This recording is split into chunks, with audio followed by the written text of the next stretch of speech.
हम पढ़ाने जा रहे हैं आज balance of payment. Balance of payment का मतलब क्या होता है?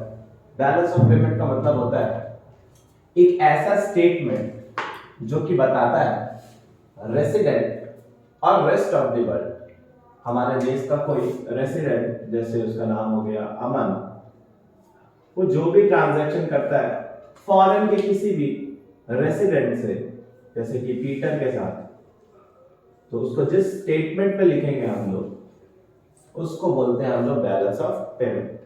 मतलब एक ऐसा स्टेटमेंट जिसमें हम अपने रेसिडेंट और दूसरे देश के रेसिडेंट के बीच में जो भी इकोनॉमिक ट्रांजैक्शन होते हैं उसको रिकॉर्ड करते हैं, और उसको जिस स्टेटमेंट में लिखा जाता है उसको बोलते हैं balance of payment. Economic transaction का क्या मतलब है? इकोनॉमिक ट्रांजैक्शन का मतलब ये चार transaction, visible item, invisible item, unilateral transfer, capital transfer.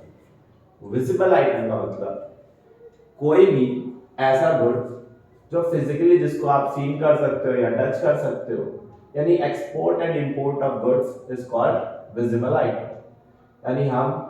यानी अमन पीटर से किसी भी सामान को खरीदता है, मशीन को खरीदता है, शूज खरीदता है, वॉच खरीदता है, आईफोन खरीदता है, या पीटर यहाँ का कोई सामान खरीदता है, तो उसको लिखेंगे हम लोग विजिबल आइटम के अंदर। इनविजिबल आइटम जैसे हम फॉरेन से किसी भी तरह की सर्विसेज लेते हैं, शिपिंग, बैंकिंग, इंश्योरेंस, सर्विसेज जिसको हम छू नहीं सकते, देख नहीं सकते, वो कहलाती है इनविजिबल आइटम।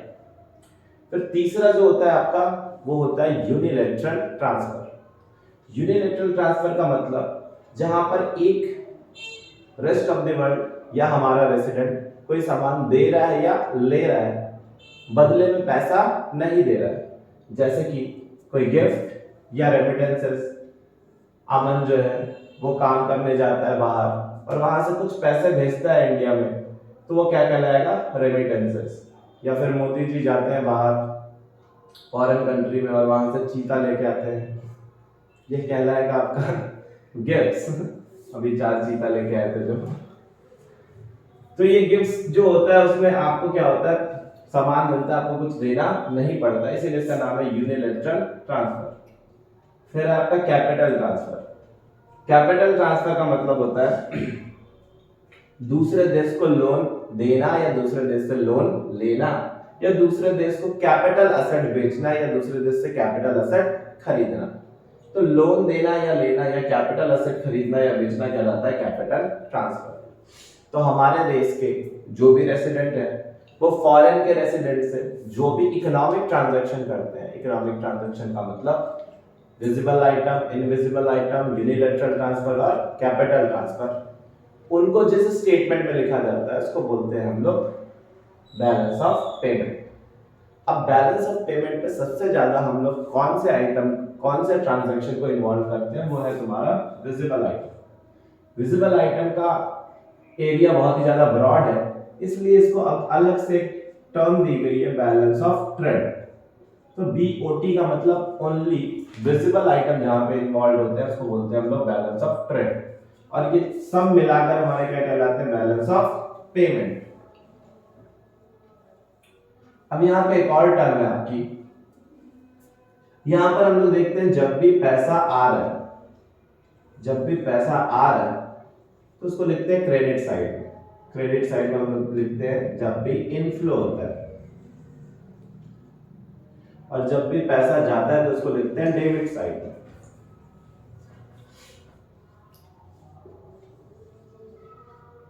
दो चीज को और समझना जरूरी है, जो शुरू के 3 आइटम है इनको हम लोग बोलते हैं करंट अकाउंट। क्या बोलते हैं? Current account. इन 3 को मिलाकर हम लोग बोलते हैं current account.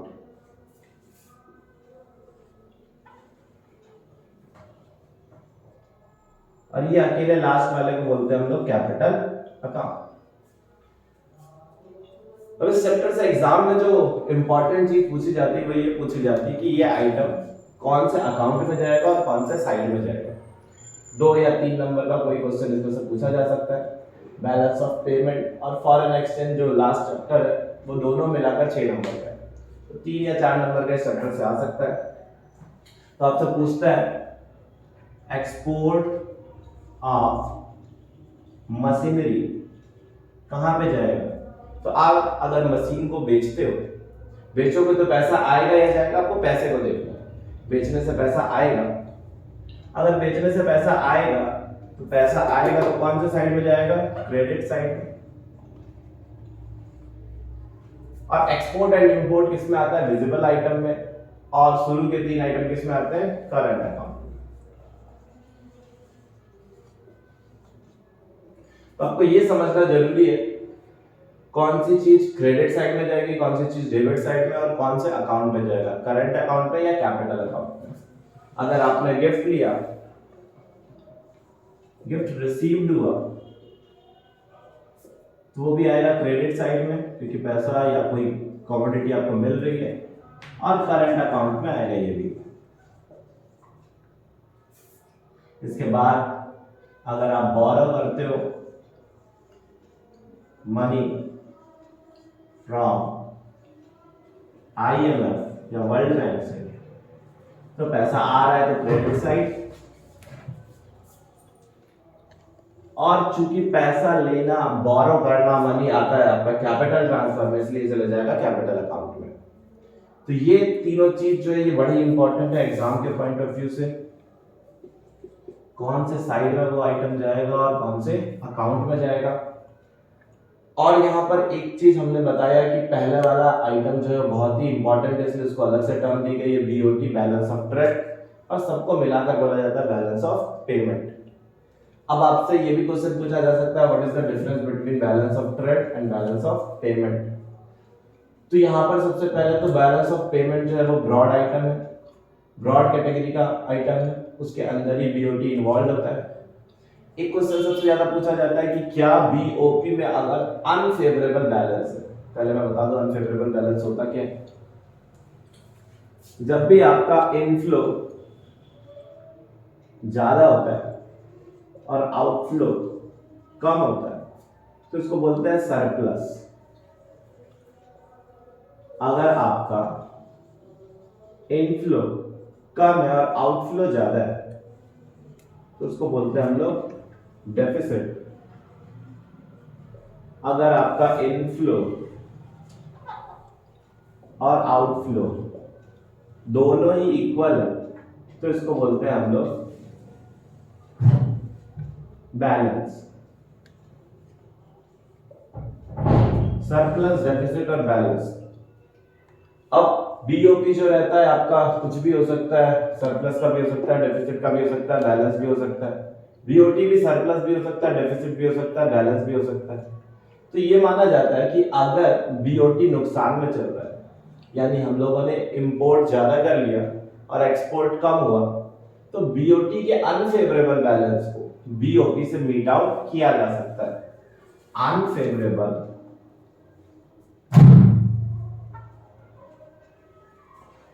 balance of BOT can meet out with favorable balance of BOP। ये बहुत ही इंपॉर्टेंट चीज है। Unfavorable balance of BOT can meet out with favorable balance of BOP, but अगर BOP का अनफेवरेबल बैलेंस है, BOP ही घाटे में चल रहा है, तो BOT उसको मीट आउट नहीं कर सकता। तो ये वाइस वर्सा नहीं काम करता, but BOT cannot meet out the unfavorable balance of BOP। तो इसको भी आप याद रखें।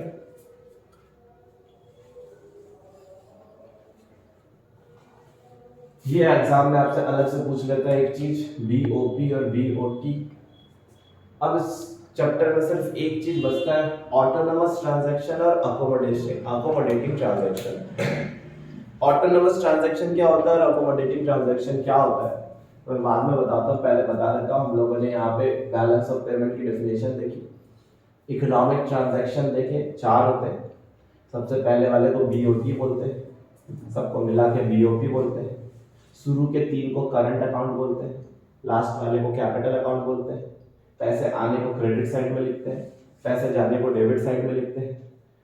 अगर पैसा ज्यादा आया तो सरप्लस होता है, पैसा ज्यादा गया है तो डेफिसिट होता है। दोनों बराबर है तो बैलेंस होता है। बीओटी अनफेवरेबल बैलेंस को बीओपी को मीट नहीं कर सकता, लेकिन बीओपी बीओटी के बैलेंस को मीट कर सकता है। बीओटी जो है वो बेटा है, बीओपी पापा है, लिख सकते हैं यहाँ पे, ये जो है पापा है। पापा जो है बच्चे का खर्च उठा सकता है, लेकिन ये बेटा है, बेटा बाप का खर्चा यहाँ नहीं उठा सकता है। तो ऐसा आप याद कर सकते हो। इसके बाद एक लास्ट टॉपिक इसमें बचता है ऑटोनोमस ट्रांजैक्शन और अकोमोडेटिंग ट्रांजैक्शन। ऑटोनोमस ट्रांजैक्शन क्या होता है तुम्हारा, वो आइटम जिसको हम लोग जानबूझकर क्या कर रहे हैं, अपना प्रॉफिट कमाने के लिए उस आइटम को हम लोग क्या कर रहे हैं, परफॉर्म कर रहे हैं। जैसे हमें अमन को क्या लगता है कि उसको आईफोन खरीदना चाहिए, आईफोन में उसको फायदा होने वाला है, या अपने बिजनेस के लिए उसको कुछ खरीदना चाहिए, तो प्रॉफिट की वजह से जो भी सामान वो खरीदता है बाहर से, उसको बोलते हैं ऑटोनोमस ट्रांजैक्शन। अब इसकी वजह से या तो हमारा इनफ्लो ज्यादा हो जाता है या तो outflow, but balance of payment पे लास्ट में हमको सबको क्या करना पड़ता है, बैलेंस। तो बैलेंस करने के लिए गवर्नमेंट अपने तरफ से अगर इनफ्लो ज्यादा हो गए, पैसे ज्यादा आ गए, तो कुछ लोन दे देती है, अगर पैसे कम है तो कुछ लोन ले लेती है। तो गवर्नमेंट अपने तरफ से जो ट्रांजैक्शन करती है उसको हम लोग बोलते हैं क्या, अकोमोडेटिंग ट्रांजैक्शन। तो अकोमोडेटिंग ट्रांजैक्शन गवर्नमेंट करती है ताकि ये लोग बैलेंस हो जाए। वो इंडिपेंडेंट नहीं होता, डिपेंडेंट होता है, इसको बैलेंस करने के लिए किया जाता है। ऑटोनोमस जो होता है वो क्या होता है, इंडिपेंडेंट होता है, प्रॉफिट के मोटिव से किया जाता है। तो इसमें इंपॉर्टेंट क्वेश्चन है ये debit side, credit side, current account, capital account, ये बीओपी और बीओटी का कॉन्सेप्ट और difference between autonomous and accommodating transaction. तीन ही क्वेश्चन इंपॉर्टेंट है, difference between autonomous and accommodating transaction। इस तरह से चैप्टर होता है। Thank you.